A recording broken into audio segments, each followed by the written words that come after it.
Hello everyone, good evening. నేను మీ రాజీ. ఈరోజు మనం జీకే క్లాస్ గురించి చూద్దాము. 2 డేస్ గ్యాప్ వచ్చింది కదా, అంటే వాయిస్ బాగాలేదు. అలాగే సబ్స్క్రైబ్ చేసిన డిఎస్సి వాళ్ళు కూడా సరిగ్గా ఫాలో అవ్వట్లేదని చిన్న కోపం ఒకటి. ఓకేనా? అవార్డ్స్ గురించి చూద్దాము. జీకేలో ఏంటంటే 5 ప్రముఖులకి రీసెంట్గా భారతరత్న ప్రకటించారు కదా. వాళ్ళు ఎవరో మనకు తెలుసు కదా. ఎవరు? మాజీ ప్రధానులు 2 ఉన్నారు. చౌదరి చరణ్ సింగ్ అలాగే పివి నరసింహారావు గారు. వీళ్ళిద్దరూ ప్రధానమంత్రులు. తర్వాత మాజీ ఉప ప్రధాని లాల్ కృష్ణ అద్వానీ, బీహార్ మాజీ సీఎం కర్పూరి ఠాకూర్, వ్యవసాయ శాస్త్రవేత్త అలాగే హరిత విప్లవ పితామహుడైన మనందరికీ ఇష్టమైన ఎంఎస్ స్వామినాథన్ గారు. ఇలా 5 భారతరత్న ప్రకటించారు. అవును కదా. ఈ 5 కూడా ఈ పురస్కారాన్ని మార్చి 30న రాష్ట్రపతి ద్రౌపది ముర్ము గారు ప్రదానం చేశారంట. ఓకేనా? అయితే మరణానంతరం 4 వచ్చింది. ఎవరంటే ఈయన చౌదరి చరణ్ సింగ్, అలాగే పివి నరసింహారావు గారు, తర్వాత కర్పూరి ఠాకూర్ గారు, తర్వాత ఎంఎస్ స్వామినాథన్. ఈ 4 కూడా మరణానంతరం చనిపోయారు. వాళ్ళ తరపున బంధువులు ఈ పురస్కారాన్ని అందుకున్నారనమాట.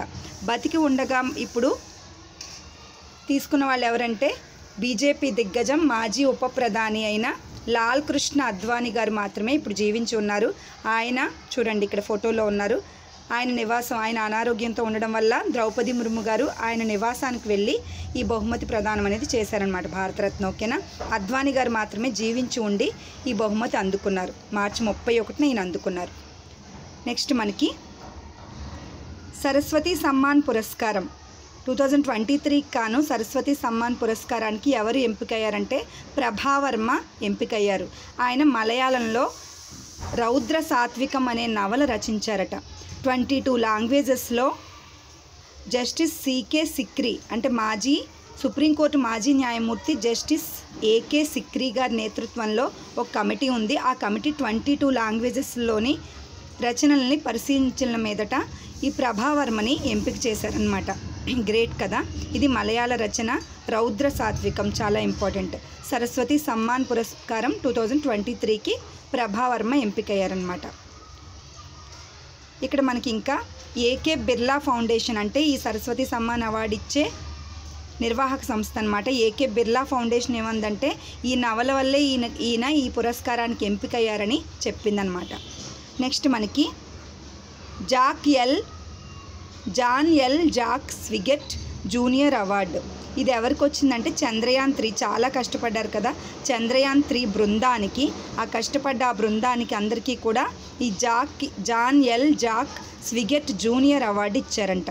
అంటే అంతరిక్ష పరిశోధనలో ముందడుగు వేసినందుకు గాను చంద్రయాన్ 3 బృందానికి ఈ అవార్డు దక్కిందనమాట. ఓకేనా? ఇంపార్టెంట్.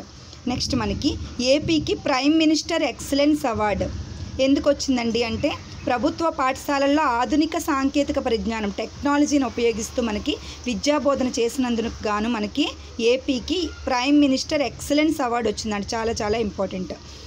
ఎందుకు వచ్చిందంటే ఆ పాఠశాలల్లో ఐఎఫ్పీలు అలాగే 8, 9 క్లాసులకి 8th, 9th క్లాసులకి ట్యాబ్లు ఇచ్చారు కదా. ఆ ట్యాబ్ల ద్వారా విద్యాబోధన, తర్వాత వాళ్ళకి ఏమైనా డౌట్స్ వస్తే సందేహాల నివృత్తికి బీటెక్ ఫైనల్ ఇయర్ విద్యార్థుల్ని పాఠశాలలకు అనుసంధానం చేస్తూ ప్రవేశపెట్టిన ఫ్యూచర్ స్కిల్స్ ఎక్స్పర్ట్స్ ఈ బిట్ కూడా ఇంపార్టెంట్. ఫ్యూచర్ స్కిల్స్ ఎక్స్పర్ట్స్ అంటే బీటెక్ విద్యార్థుల్ని పాఠశాలకు అనుసంధానం చేస్తూ ఆ పాఠశాలలోని స్టూడెంట్స్కి ఏమైనా డౌట్స్ వస్తే వీళ్ళు క్లారిఫై చేయాలన్నమాట. అప్పుడప్పుడు ఈ కార్యక్రమాన్ని ఏర్పాటు చేస్తూ ఉంటారు. ఇవన్నీ కూడా బెస్ట్ ఇన్నోవేషన్ కేటగిరీలో వచ్చి ఈ అవార్డుకి ఎంపిక చేశాయన్నమాట. ఓకేనా? మన ఏపీ ఎంపికైంది ఏంటి? Prime minister excellence award.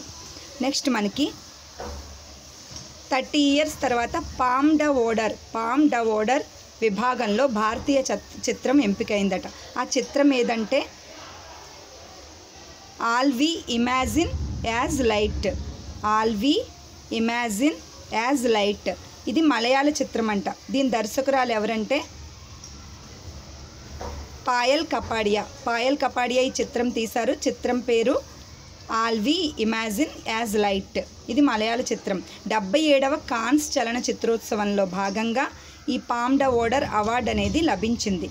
30 years తర్వాత ఈ అవార్డు భారతీయ చిత్రం అందుకోవడం ఇదే మొదటిగా అన్నమాట. అంటే 30 ఇయర్స్ తర్వాత మళ్ళీ భారతీయ చిత్రం ఈ పామ్ డివోటర్ అవార్డుకి ఎంపిక అవ్వడం విశేషం అన్నమాట. ఓకేనా.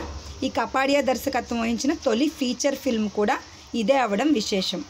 నెక్స్ట్ మనకి చిన్న పాయింట్ ఏంటంటే డ్రిప్ ఇరిగేషన్ తెలుసు కదా మీకు. అంటే వాటర్ తక్కువ ఉండే ఏరియాల్లో డ్రిప్ ఇరిగేషన్ చేస్తారు. డ్రాప్ మొక్కల దగ్గరే పడేలాగా పైప్స్ ఏర్పాటు చేస్తారు కదా. ఉద్యానవన పంటల సాగులో నీటిని అతి తక్కువగా వినియోగిస్తూ భూగర్భ డ్రిప్స్వర్ పద్ధతిని ఆవిష్కరించిన హైదరాబాద్కు చెందిన centre for environment concern CCE director ఎవరంటే కేఎస్ గోపాల్ గారికి నీటి సుస్థిరతా పురస్కారం 2023-24 విజేతగా నిలిచారనమాట. ఎవరంటే కేఎస్ గోపాల్. ఓకే. నీటి సుస్థిరతా పురస్కారం ఇంపార్టెంట్. హార్ట్ఫుల్నెస్ సంస్థ గురూజీ కమలేష్ పటేల్కు కామన్వెల్త్ తరపున global ambassador of piece building and faith in the Commonwealth award ఈయనకి ఇచ్చారనమాట. హార్ట్ఫుల్నెస్ సంస్థ గురూజీ కమలేష్ పటేల్ ఆయనకి కామన్వెల్త్ తరపున వచ్చిన అవార్డు ఏదంటే global ambassador of piece building and faith in the Commonwealth. ఓకేనా. ఈ అవార్డును ఉపరాష్ట్రపతి చేతుల మీదుగా అందుకున్నారనమాట. ఓకేనా. ఇదండి. అంటే వాతావరణం కొంచెం బాగాలేదు, వర్షంగా వచ్చేటట్టుగా ఉంది, అందువల్లే కొంచెం మీకు ఇది కొంచెం మసగ్గా కనిపిస్తుంది. ఓకేనా. అడ్జస్ట్ చేసుకోండి.